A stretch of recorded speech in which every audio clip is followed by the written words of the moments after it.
Hello and welcome to The Long View, a podcast that takes a closer look at the games people play. The Long View is proudly sponsored by Game Surplus, bringing the world of board games to you at GameSurplus.com. On today's episode of The Long View, we're going to take a look at one of the top five, or the big five as they are known, Splotter Spellen titles, games by a board game publisher known as Splotter Spellen, designed by the folks behind Splotter, Jeroen Duman and Joris Viersinga. I'm so sorry if I'm saying these names wrong, but Sounds I'm pretty close. sure Jeroen. Close enough. Jeroen and Joris, I'm pretty sure I've heard that before. And anyway, from the Netherlands comes the Great Zimbabwe. And today we have Alex of Bottom Shelf Board Games, an excellent source of independent, very to the point. You're very short and like you say more in 2.5 minutes than yours truly could say in an hour. The Abraham Lincoln. I'm sorry I wrote you such a long letter. I didn't have the time to write a short one. Well, the short letters are coming out of Alex's stuff with Bottom Shelf Board Games, YouTube reviews, written reviews. Find those. He's an awesome guy, and I'm actually going to let him introduce himself. Alex, how are you doing tonight? What was that, Alex? I didn't hear what you said. I can't hear what you're saying. Make sure. Can you hear? Hello? There you are. Okay, I can hear you now. I did not hear anything. I saw you. Yeah, there was no muted microphone. So anyway, we'll just go ahead and 3, 2, 1. Hi, thanks for having me. I appreciate the glowing introduction, and I'll keep it short and just say hi. To be expected. I expected none less. Hi. The King of Chaos is joining me as well. TC Reed, you are the King of Chaos. How are you doing, TC? Oh, doing pretty good. Rough few days, but I'm glad to be here to talk about a game. It's a refreshing change of pace around here at the Reed household. So thank you for having me on. Yay. I'm glad to have you. Good to see you back. So I guess it wouldn't be a big surprise to have me on. I'm a little out of it. Sorry. Oh, it's great to have you, TC. You've been dealing with some things, and I'm just so happy you could make it. And also that we could talk about one of the Splotter games that you have experience with, and that you are also, enjoyed playing enough to continue playing.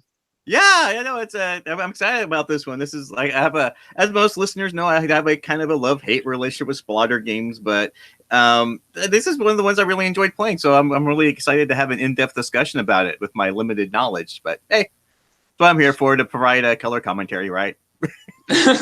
Yeah, you'll be able to comment on this one. It'll be really cool. Before we get started with letting you actually tell us about how the game plays and whatnot, Alex, I'm just going to go over the basics from Board Game Geek. I realized how helpful that can be when I was listening to Jeff Gamble. If you haven't heard yet, Jeff Gamble is doing a little bit of stuff, kind of a sister podcast, if you will, to the Long View, called Board Game Backstories. And I thought it was just really helpful to have the Board Game Geek information restated because, it's tough to keep that information in your head if you've ever seen it at all to start with. The Great Zimbabwe was released in 2012, and it currently holds a rating of 7.8 on Board Game Geek. That's after 2,600 ratings and 663 comments, so quite a bit of stuff that has been said. It plays 2 to 5 players in a listed 90 to 150 minutes. I personally disagree with that, with a weight rating of 3.7 out of 5. Once again, designed by Jeroen and Joris, the folks behind Splotter Spellen. And the artist is impossible probably for me to pronounce. It looks like Inzi Mot. Yinzi. Here we go. It's listed on the strategy games. That 7.8 rating means an overall rank of 314 on the Board Game Geek top games list, and a strategy rating of 161.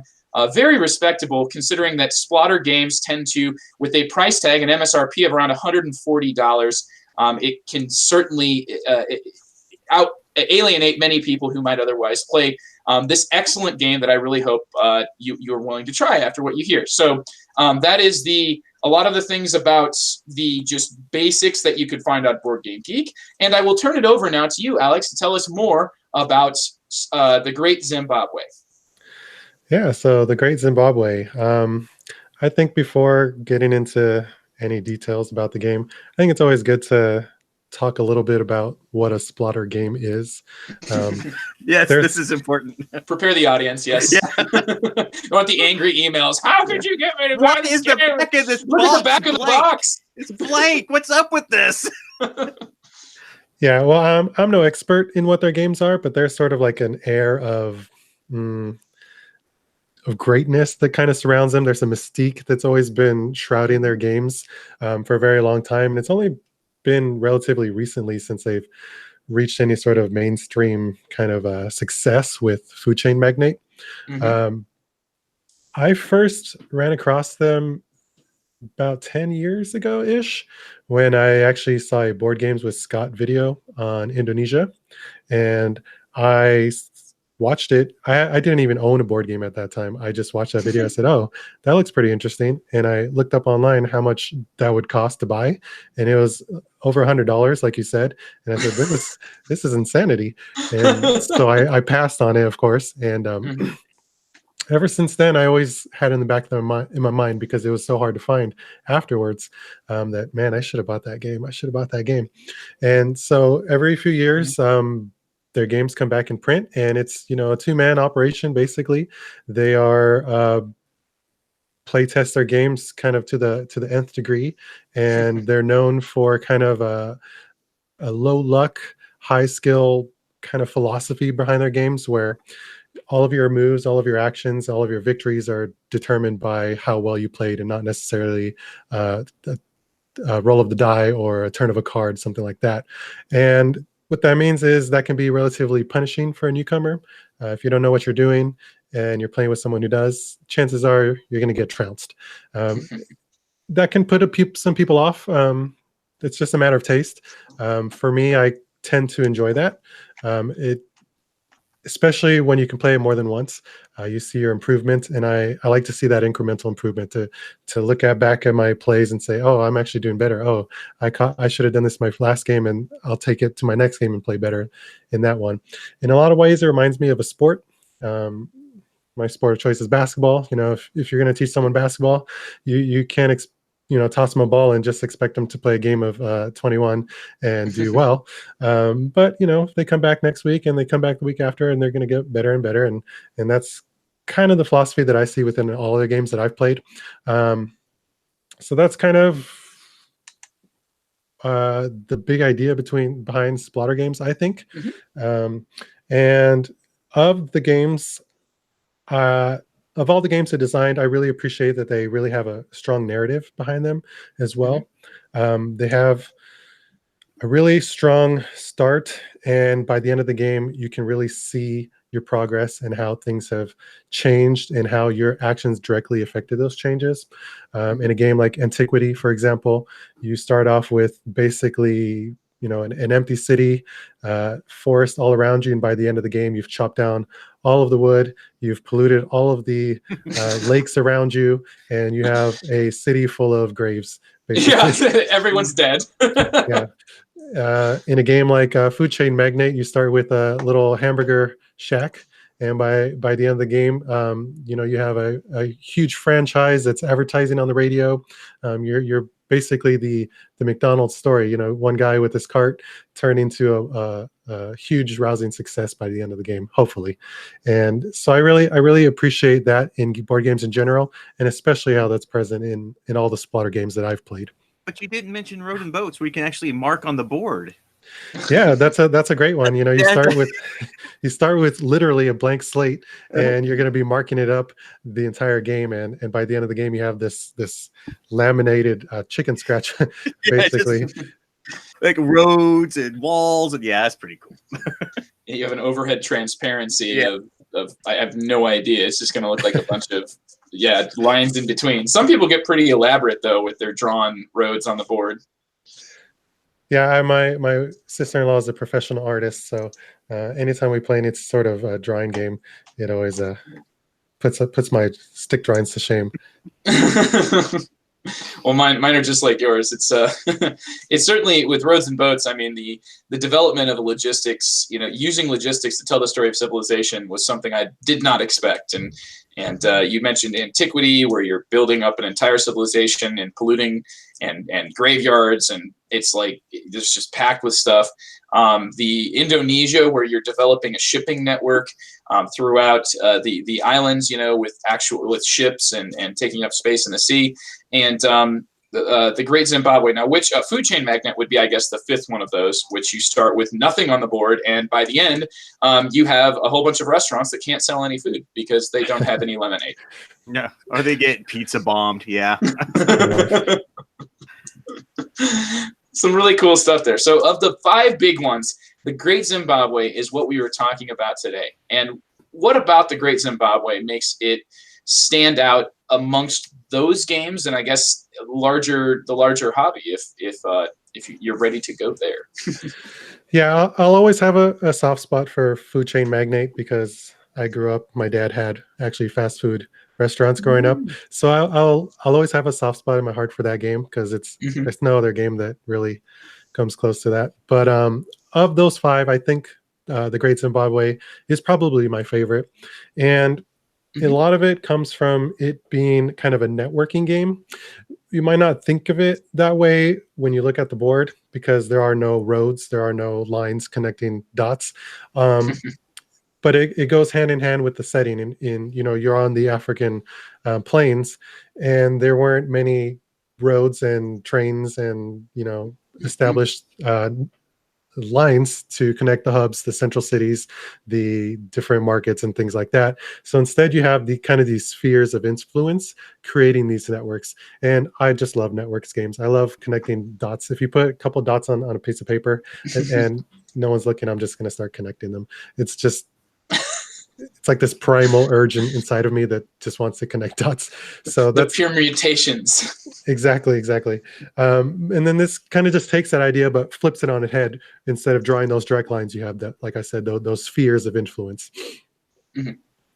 And so we can kind of get into the nitty gritty in here and what you're trying to accomplish and how you're going to go about doing that. Essentially, the Great Zimbabwe is a race to achieve a certain amount of victory points, by which once you do that, hopefully you win the game. And in order to do that, the most straightforward way to do that is to build monuments on the board. And the board is pretty plain. It's just a grid of squares, and every monument that you build on the board is going to give you a victory point. And you can upgrade those monuments to give you more victory points. But in order to upgrade those monuments, they need access to products. You need to take the raw materials that are present on the board, convert them through a craftsman, and then send those to the monuments. So there's your line that you're drawing there. And in order to upgrade higher and higher, you need different products to reach those monuments. So you need lots and lots of lines reaching that monument that you place on the board. So that's kind of the broad general idea of what you're trying to achieve. And like I said, it kind of takes that networking train-ish type game, but flips it on head, where instead of where you're focusing on the exact locations of those routes, you're more concerned of where those hubs are going to be. So you're going to be placing those monuments on the board. You're going to be placing those craftsmen on the board. You can even start through some special actions, start placing the resources on the board. So you're going to be manipulating those points, whereas in most train games or networking games, you're mostly concerned with how the lines meet those points. So I really like how it flips that. Certainly, you can draw the lines every turn. You redraw these lines, as you said. Every single turn is another opportunity for you to, connect all of the things that you need to the places that you need them from, and then eventually get those back to your monuments to be able to rise them up. And you have that sort of snowballing. The higher a monument builds, like a single monument, if I'm not mistaken, if you don't obtain any extra baggage throughout the game to make yourself to extend your finish line, I believe a single monument can give you enough points to win this game. It's crazy the amount of points that you can get from a single action if you have all of the right resources within the right distance at your disposal, and if you're going in the right turn order, because as Alex mentioned, you have exhaust tokens that are actually going to be placed on the board. as Alex mentioned, you're going to be looking at the board every turn, and you need to connect resources, and every resource can be used once, and oh goodness. So, I mean, I don't mean to unpack a little bit too much here, Alex, because we're certainly already moving along at a breakneck pace, which is what I love about having you on. We have covered so much of the game, and you've done such an excellent job so far. So to turn it back over to you, where are we going to, what's going to be the first door we open here to talk about? Yeah, so basically I just gave a broad overview of what you're trying to do. We can break it down into how kind of a regular turn or a round flows. Like we said, the turn order is hugely important in this game, and each round begins with an auction for turn order. And it does it, I don't think I've seen an auction system. Yeah, I don't think I've seen an auction system quite like this. In the game, every player has a plaque representing their player color.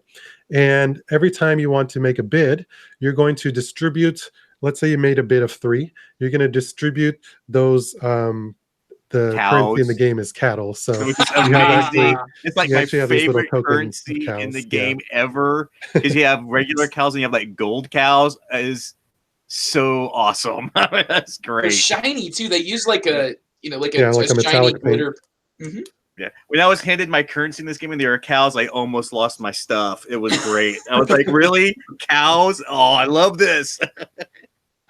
Yeah, so you'll take your cattle, and let's say you made a bid of 3. You'll actually distribute those cattle evenly among the player placards. And as the bidding continues, each bid just has to be higher than the previous bid. So that's not unusual. What's unusual is how that is actually paid and how it's distributed amongst the players. So this is probably the place where you feel the hand of the developer the hardest, I believe. You can kind of see how they're trying to distribute the wealth. They're trying to keep things as even as possible. And that's a little bit unusual from the Splotter games that I've played. Usually, if you have a lot of money in their games, then, you have the control. Yeah, you just have all the money. You can run rampant. But in this game, if you have a lot of money and you're willing to spend it during the auction, that's actually going to go to someone. It's going to be split up evenly among the players and generally go to the players who didn't. It's going to benefit the players who didn't attribute to the auction or just didn't have enough money to actually participate. So that kind of levels the playing field a little bit. And that's just going to establish turn order for the rest of the round. After that happens, players have a little bit of flexibility in what they can do.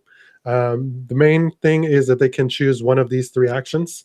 They can either build a monument, and a monument is simply a disc in your color, and you can place it mostly anywhere on the board. There are a few restrictions, and any monument that you place is going to give you 1 point. And theoretically, if you wanted to, you could just put 1 monument down every single round of the game, and you could win, because all you need is 20 points to win the game. That's not a good strategy. You're likely to lose because you can generally get more than 1 point per round. 18 rounds or 20 rounds, because you start with 1 point. 19 rounds would be a very long game of the Great Zimbabwe in my experience. Yeah, and that's one of the things that I really like about the game. It moves relatively fast. I've had games last about an hour, and I felt, we had a really great session. It wasn't fast played. I felt we all exhausted. We played to our best of our abilities, and we were done in just under an hour. So that's, I think, a really big benefit of the game. But yeah, so the first thing you can do is you can either build a monument or you can place a craftsman. And a craftsman are the ways in which you can turn the raw materials on the board and turn them into a produced good. For example, you can turn like elephants into ivory through one of these craftsmen. But in order to build a craftsman, you actually need to research the technology, and that's going to cost you more cattle to get that technology.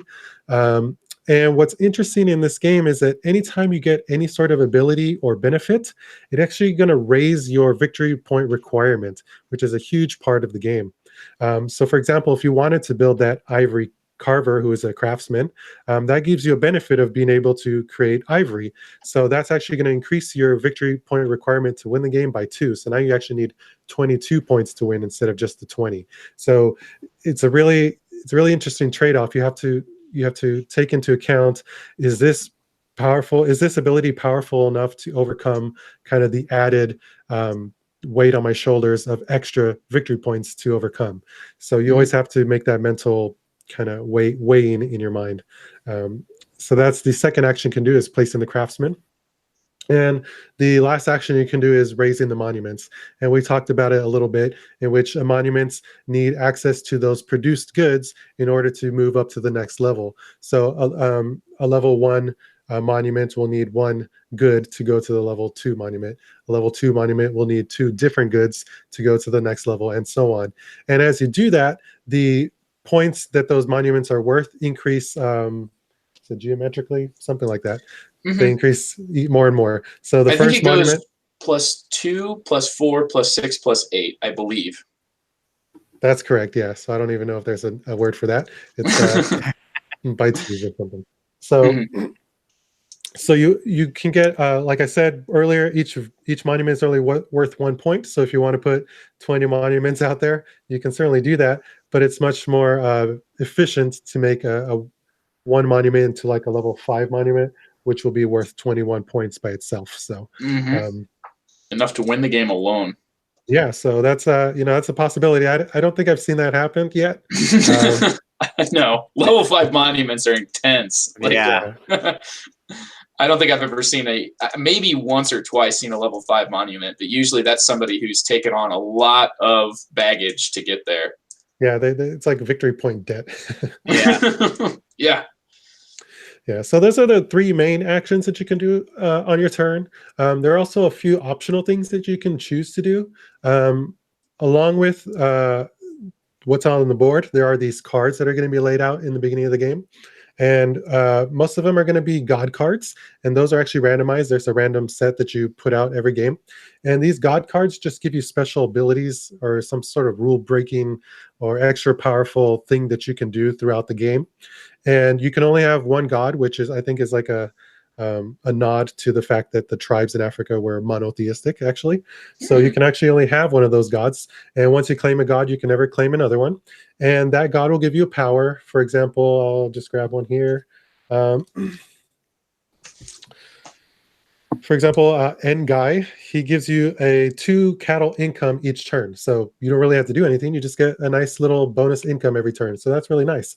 But they also have a drawback. Like I said earlier, anytime you get any sort of benefit, any sort of ability, you're going to pay in the cost of increasing your victory point requirement to win. So in the case of Ngai, your increased victory point requirement is actually going to be +5. So that's quite a bit. That's a 25% increase in the points that you need to win. But 2 cattle more per every turn is pretty nice. So like I said, you have to make that calculation. Is it going to be worth it? I don't know. I can't tell you because I'm not very good at this game. There is one god that's sole ability is just to reduce your victory point requirements. So if you're, sitting there kind of like on the fence about whether or not you take an ability, some of them are just, incrementally better, exponentially better to get on turn 1. But, Right. If you're sitting there and you haven't gotten a god and the Lord of Drummers, Shango, is available, it's just going to reduce your victory point requirements by 2. And I've seen the game come to what felt like a premature end, but certainly was not considered one by the winner. So, yeah, that's a sneaky one. That's a fun one too, because if the picture is just a little guy drumming on his bongos there, and just he's not worrying about working too hard, so gives you a little break.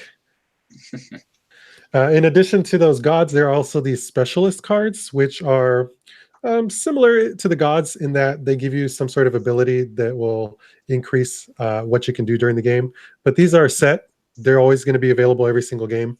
And you can have multiple of them as opposed to the gods where you can only have 1 of them.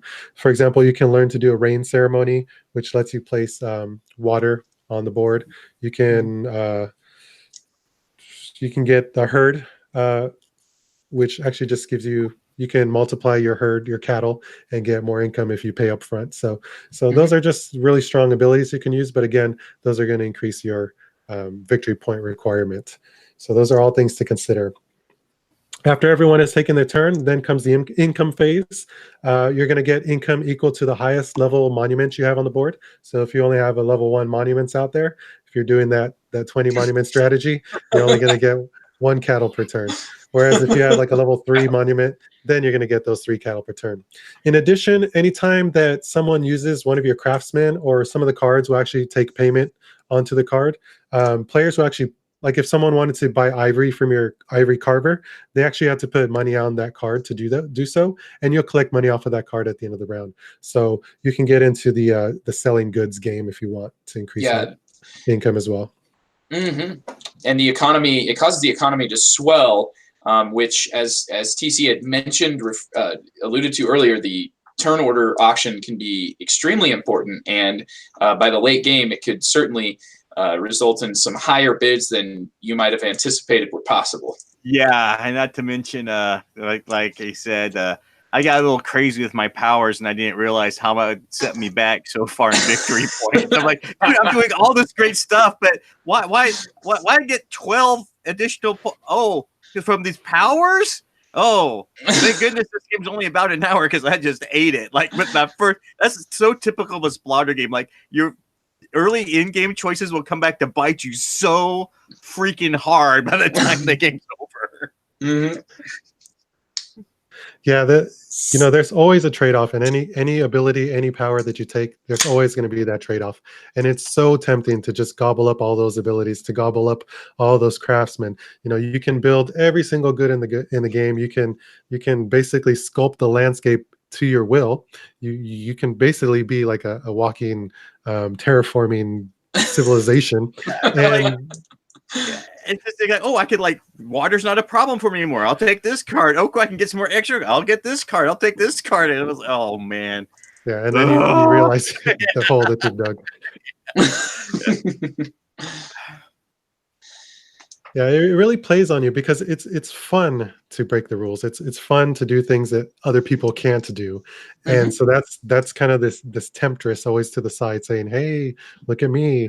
Don't you want to do this cool thing over here?" And you're like, "Yeah, I kind of do, but I kind of want to win the game too." So you're always tempted to go, these different ways. That's the thing that gets me about this game every single time I play, is I always get myself in a situation where, okay, if I take that power. Like the water one always gets me, where water's not even an issue anymore. Then I can build what I need and get a network going really quick without having to depend on these other yuts to do things, right? And then but I get it. Then it doesn't become relevant because the other players are doing things I want them to do, and just and I just shot myself in the foot. And it results in, as you mentioned, the victory point requirement going up or down. Every one of these abilities is intensely balanced, which, if I'm not mistaken, in most Splotter games of the other big four that we ran through, I don't think there was a balancing project quite on this scale, because there's not another game that really has. None of those other games have this same ability to really become a completely different, have different abilities at this level. Everybody has access to all of the employees in Food Chain Magnet. I mean, you do still have some developing strategies and some competing strategies, of course, but nothing quite on this level of tools that the developer gives you, but then also a pound of flesh that it's going to cost you. And it's not always 7 pounds of flesh. It's always, an appropriate amount of flesh that it will cost you. Yeah, the powerful abilities are appropriately going to increase your requirement appropriate amount. But yeah, I don't believe that there's this level of exclusivity in the powers that are evident in other Splotter games. If I took Django, the Lord of Drummers, no one else can have that ability. It's just me. It's my god. It's not your god. You have your own, and I'm going to hopefully play to my strengths based on the way that I crafted my tribe. Mm-hmm.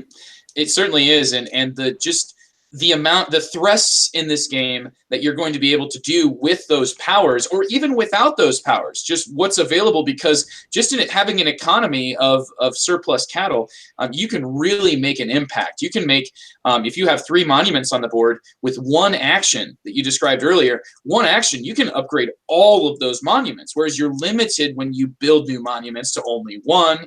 It just, with craftsmen, you're almost never netting yourself points. It's more that you're trying to give yourself options and also create a bit of a income engine, but when you take that action to increase monuments, you can just do so much damage with one action, and that's almost always the result of at least something that you've previously paid for in victory points. Right. It's kind of this build up to this explosion moment, especially when you're doing that upgrade multiple monuments action. Um, you've set up all your ducks, and you're slowly just cocking your gun, and you're just waiting for that moment where you can pull the trigger.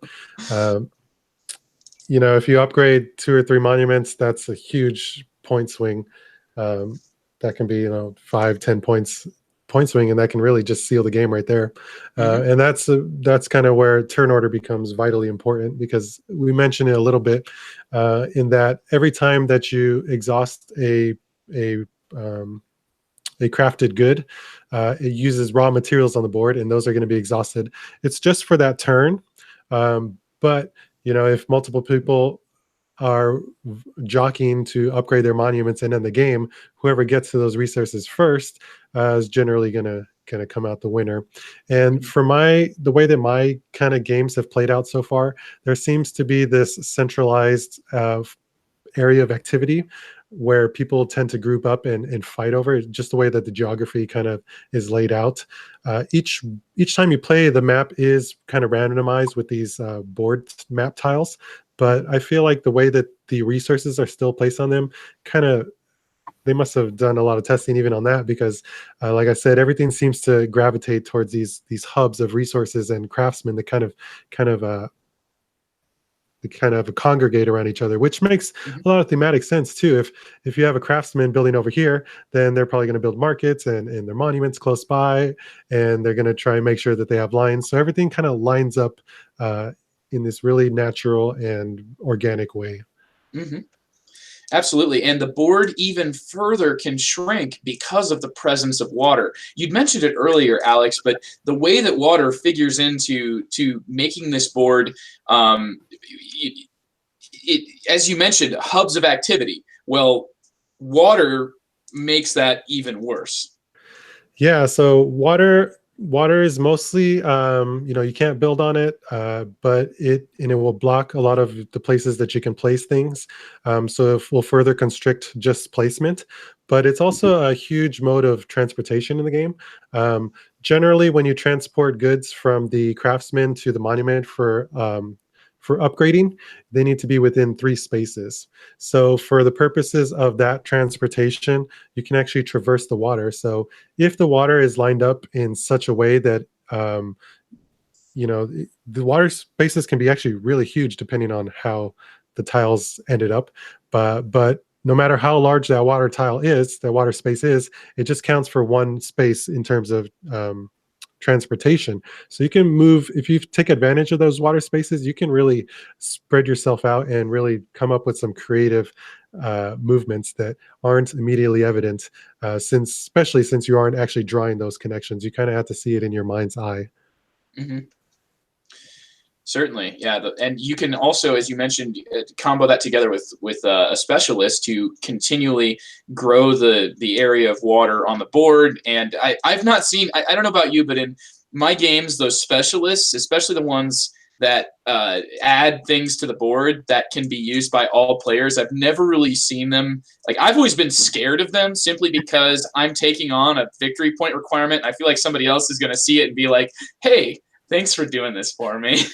Yeah, Really? it's a huge double-edged sword. It's as likely as you are to take advantage of making of that. Say you increase the water path, and now you have access to this new resource that you didn't before because you've made this river path or whatever. But you didn't realize that doing that also helped your opponent just as much, and they're going to take advantage of that just as much as you are. And they didn't have to take that burden. It was all on you. So there's this really fine line, and you have to be really spatially aware when you take, especially those powers. Mm-hmm.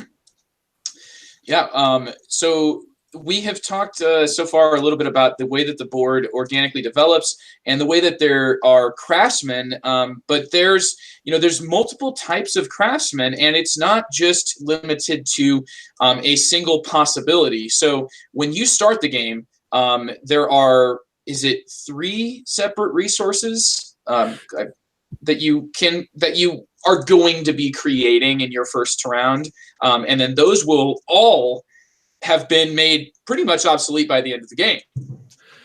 Yeah, exactly. So potentially, if you're playing well, they likely will. Mm-hmm. But you know, you have your raw resources on the board. You have your elephants, you have your wood, and you have your clay, and those will be used by these basic craftsmen, as you will. You know, you have your ivory carver, you have a wood carver, and you have a potter. So they take those resources and they'll make these basic goods. Later on in the game, generally later on in the game, because it's more expensive to do so, you can actually have these kind of secondary producers who will take the goods from the primary craftsman and make them into something even better. So the throne maker will take the ivory from the ivory carver and add some wood to that and make a nice throne.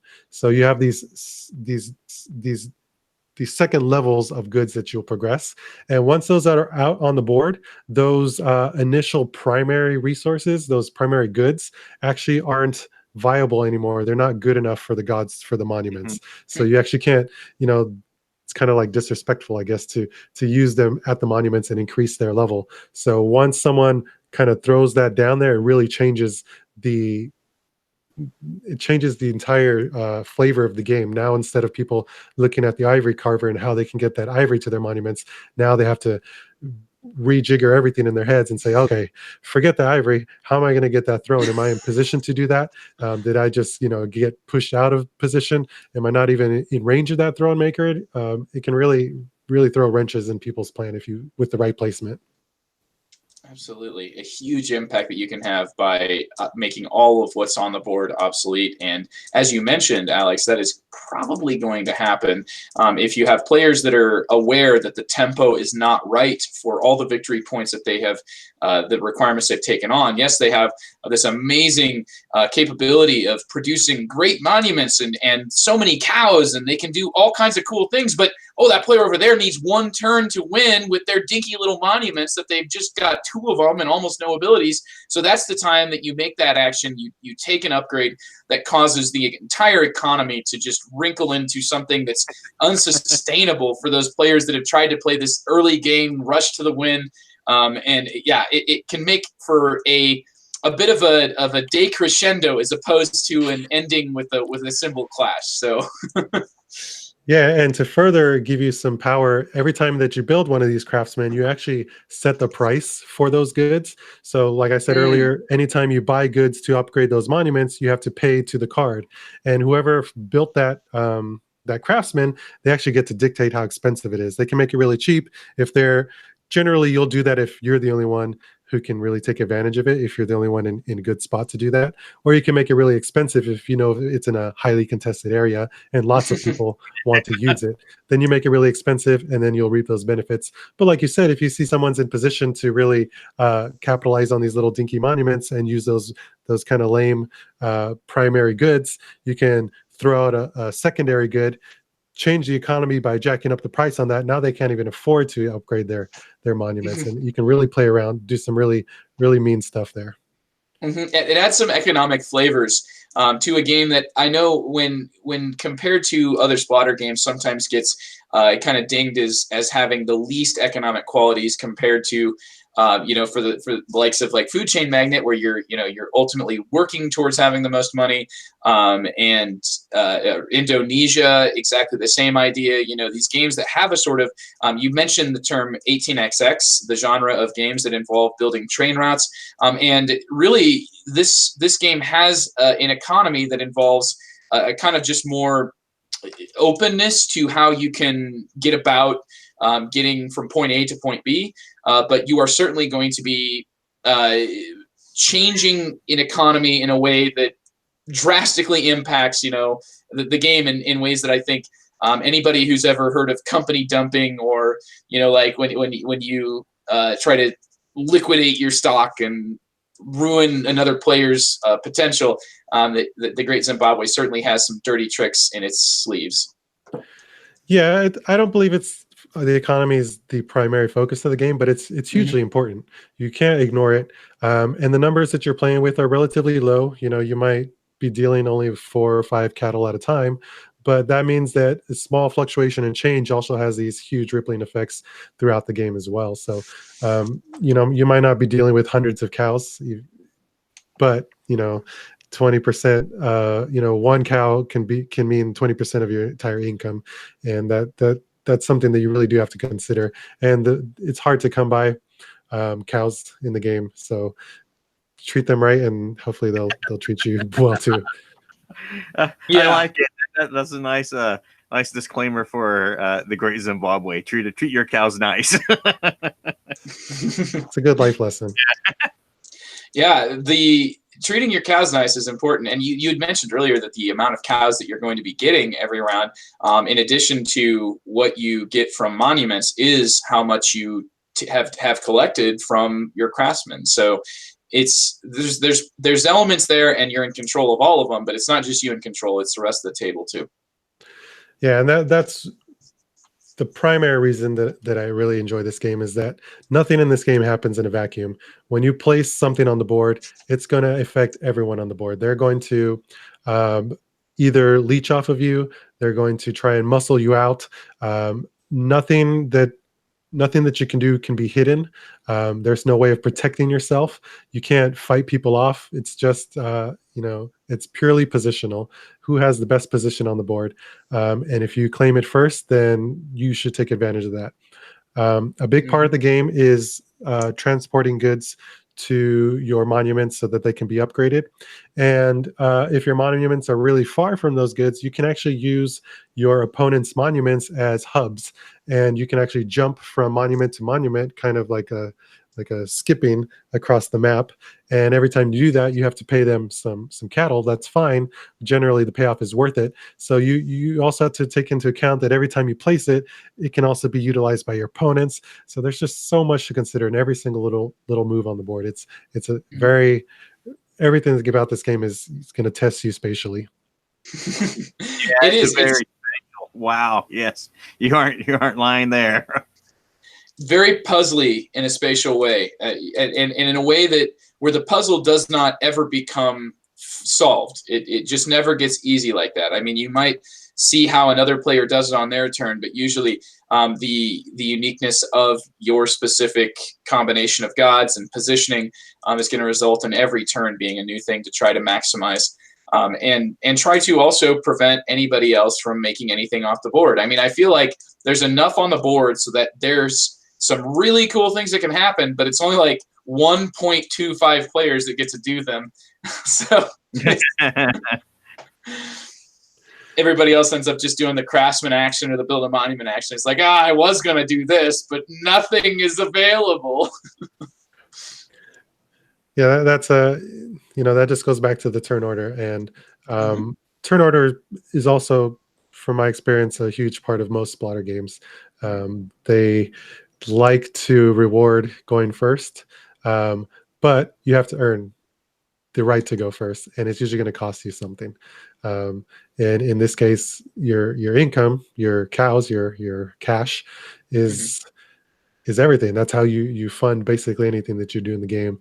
And not only are you giving that up, you're giving it away to your opponents. So yeah, that's true. And it further adds an element of an economic system that I've not seen the likes of. I think you mentioned that you've never seen an auction similar to this, and I haven't either. This sort of I think it's called the distribution of wealth or something. The generosity of kings. So I believe you're the king of your tribe. So you're showing off. You're making it rain and showing off to everyone there, and they're picking it up off the ground, I guess. Yeah. Yes, you can make it rain in that sense, and you can also literally make it rain with the rain ceremony. You got all kinds of it coming down in this game. So you've touched on the systems here, Alex. The push and pull between a short game strategy where you take on few victory point requirements, a longer game, the amounts of tempo, paces, the way that you can impact tempo with different actions that you can take, the way that you are a seller of goods as well as a buyer, and all these things. What the one bit of them that just carries throughout, at least in my mind, is that the calculations here are all sort of in your, like mental math capable calculations, but it is, the difference between 1 and 2 is almost always the difference between whether or not you had that extra cow you needed to get that extra resource that was one hub away between you and the fourth level that gives you that 6-point windfall and just boom, clear across your victory point line. And that crossing the finish line is something that is just a really special, in a lot of games, especially of an economic standpoint, and especially from Splotter, there's not, the end is sort of soft. It's not like this hard, you Right. won, like you extended yourself over. And here you do have just a kapow, game over. How do you feel about, do you think that maybe adds to your enjoyment of this? I hadn't really considered that, but now that I think about it, it is a pretty cool feeling. Anytime you cross the finish line, I think it is pretty satisfying. But in a game like the Great Zimbabwe, when the finish line is actually running away from you, and then you finally catch up to it, you're like, "This is so great!" You earned it, just like running a marathon. So I really do appreciate the ending.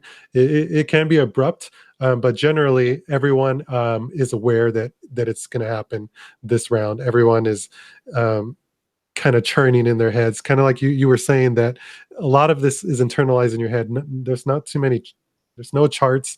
Nothing is written out on the board. There's no connecting lines. Everything is happening in your head. And thankfully, the numbers are pretty manageable. You're not talking about like Indonesia type numbers here. It's, you're talking 5 or 6 cows at a time generally. But that's no less taxing because everything is happening in your head. I don't know how to quite describe this phenomenon, but I noticed it very distinctly when I was playing this game last. I had stood up near the end of the game and to get a glass of water. And when I came back to the board, I looked at it and I said, I have no idea what is happening. Just because of my change in perspective, I could not make up the story. It just totally threw everything off. But when I sat back down in my chair, I said, oh yeah, now it all makes sense. And I've had this phenomenon a couple times. I've noticed throughout then, and I think it really is a strength of a lot of the games that I play, especially in where growth and expansion and those type of themes are explored in the game. So in the Great Zimbabwe, everything starts off, it's pretty bare and everyone just has one monument on the board. And slowly and surely you're growing and you're making those connections in your mind.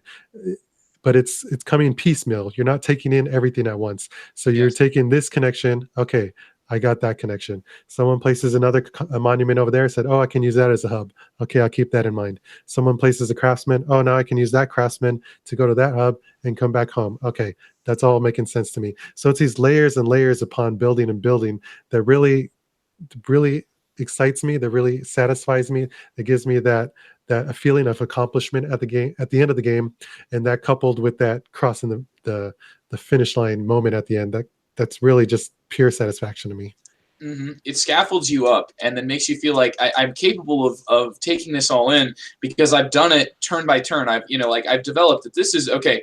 We're going to get ivory from here, and as long as we stay in this position, we're not going to have to worry so much about other players competing for this resource, right? This is my level 1.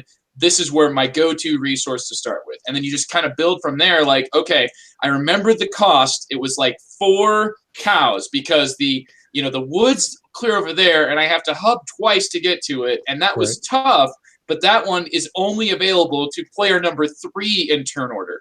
And so you just kind of start like developing an idea of what's the most sought after resources, which ones are you going to have to fight for. And the amount of players that you play this game with, I question. I don't know if you have any experience at at a variety of player counts, Alex. For me, it's been primarily with 3 and 4 that I've played the game, and it just runs really, really well at those 2 counts. I believe I played once or twice with 5, and it's okay. It's one that I would like to play with experienced players with 5 players, but I don't think that it's that bad, that long, that difficult to where it's going to be that much of an extra thing. I think this is one of those few games with a 5th player that is certainly a welcome addition.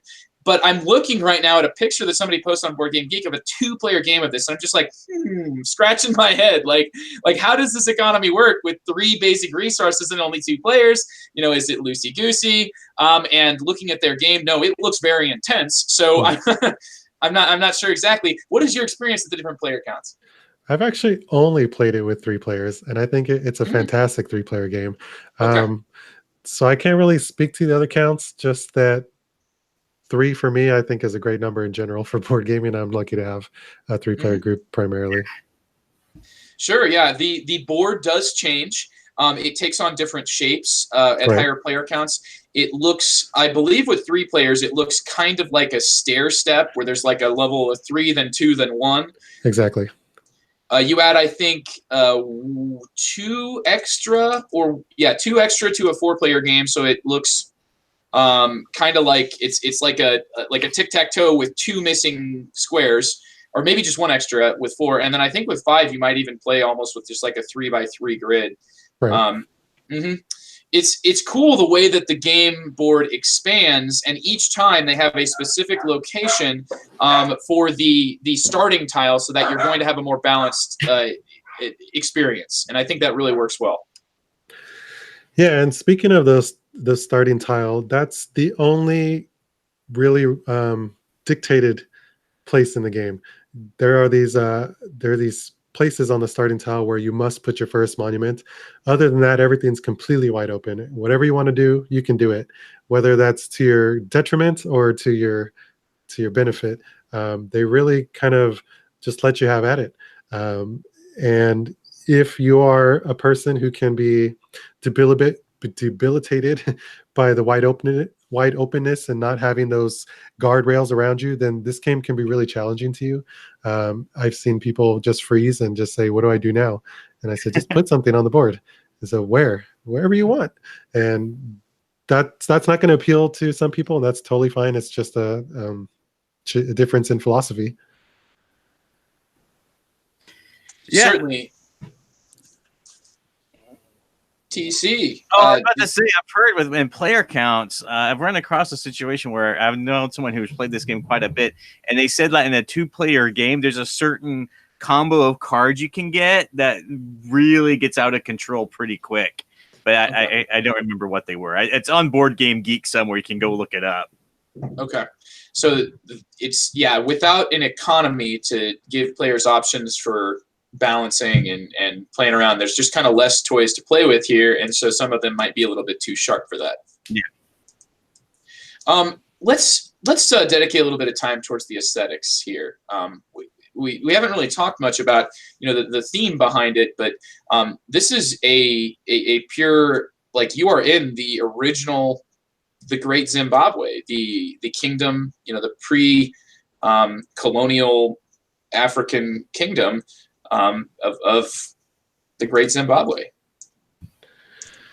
Yeah, Splotter has been, I think, rightfully so, derided for some of their artistic choices. Looking at the cover of Roads and Boats kind of makes you kind of tilt your head a little bit and say, that's an interesting crayon painting there.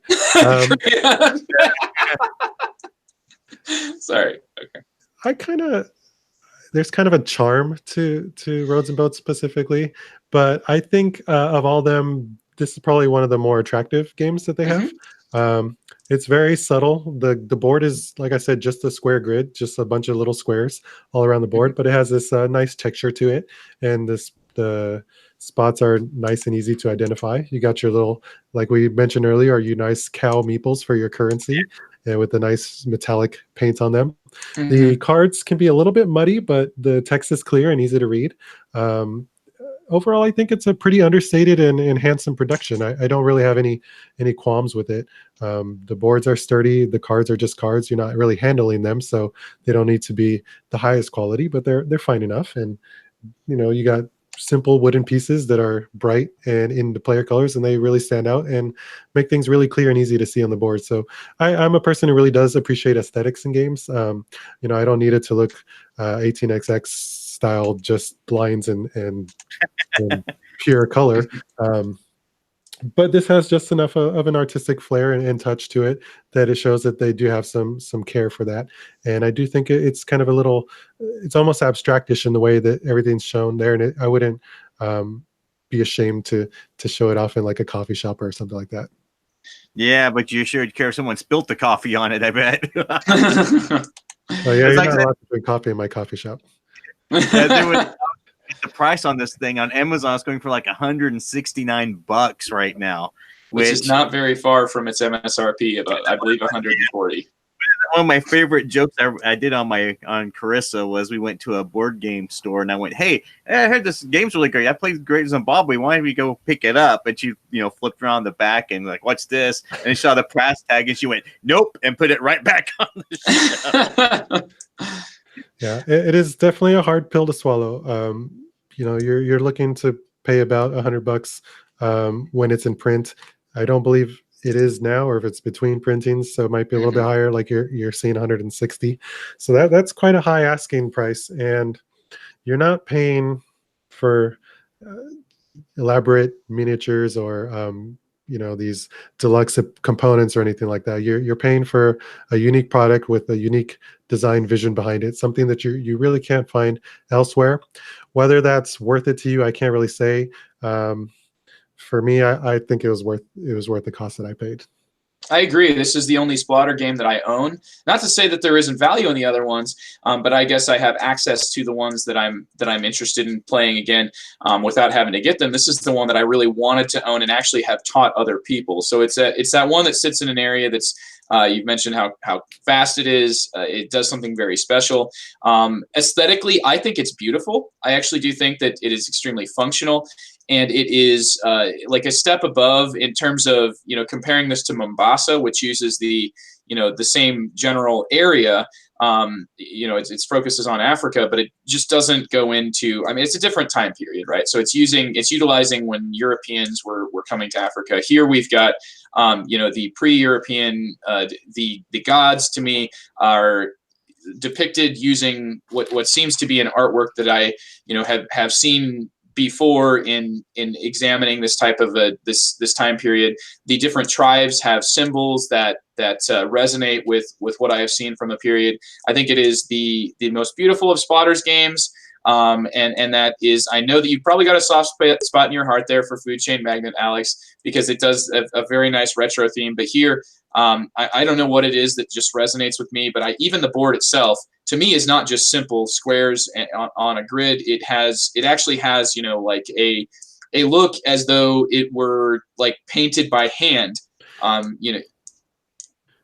Yeah, it's got a character to it. It could have been really easy just to draw lines straight down and across the board, like they did in Food Chain Magnate, basically. Which it works there. It does, but it would have been nice to have a little bit of a character to it, basically. It's nice when you think of, you brought up Mombasa, which is a lot of brown with a little bit different shade of brown. This mixes some browns, some whites, some purples, some oranges. They're just little touches that bring things to life. It's like I said, it's understated, but it's handsome, I think. Yeah, it's to me the finest of their productions. I think I also like Indonesia's aesthetic, though I do think that it competes sometimes with the function, right. Especially with some of the cursive writing and things. But here, I think that that everything is extremely clear as well. It's just a really good overall product, and you've got a nice player aid, which is sometimes present in Splotter games and sometimes painfully not. So.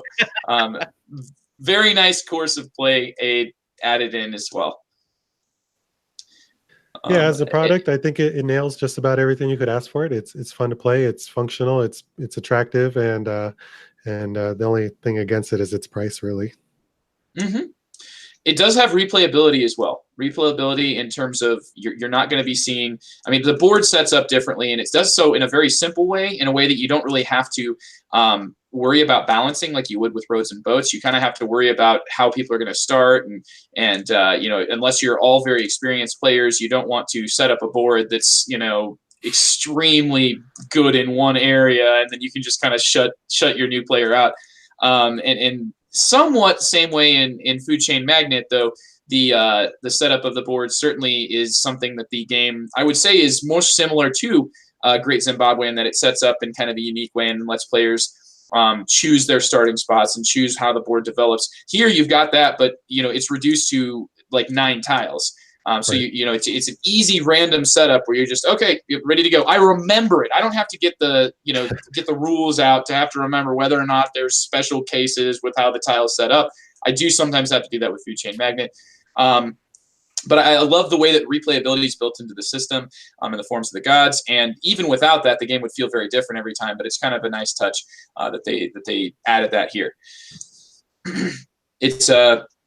It's a great product, and I think, Alex, that you've done a great job in terms of talking about the Great Zimbabwe in a great way, which has just been great. And I've had a great time having you on this show, which I hope that some audience thinks is great too. So I think it's the greatest. I think it's the best. Yeah, just in particular, I like the Great Zimbabwe over the other Splotters just because of the playtime. I can get trounced in Great Zimbabwe and have enough time to play it again that night. Right. Mm-hmm. I think that's like one of my favorite things about it. Is that like I could get absolutely destroyed, and it's not like a 3-hour painful session. It's just like, oh, I guess you did it. You won. Cool. Let's do that again. And I've played like 2 or 3 games back to back of this one, which I was not expecting at all out of a Splotter game.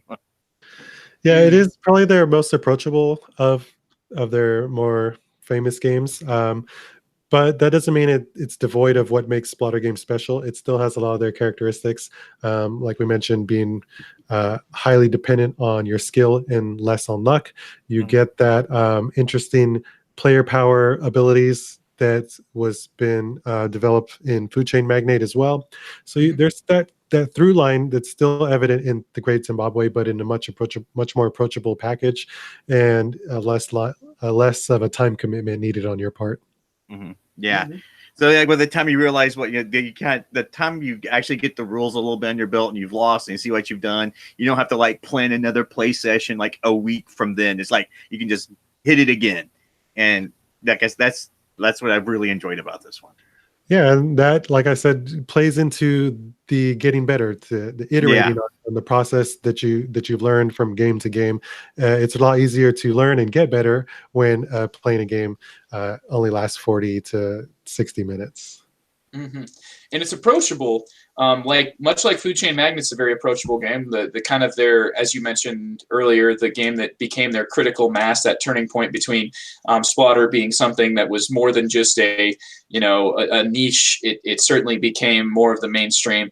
And I hope that as more gamers approach Splotter games from understanding what they're going to be getting into and how much they're paying and what they're going to get for that price, and it's not exactly that you're getting your pieces per capita, like your cost per piece is fairly high in this one, but if you can get past that, certainly a lot here to unpack, and one that I'm now excited to play again. So as this usually goes, here it is now. I'm going to be putting this back into my game box because I love the Great Zimbabwe. I haven't played it in a little while.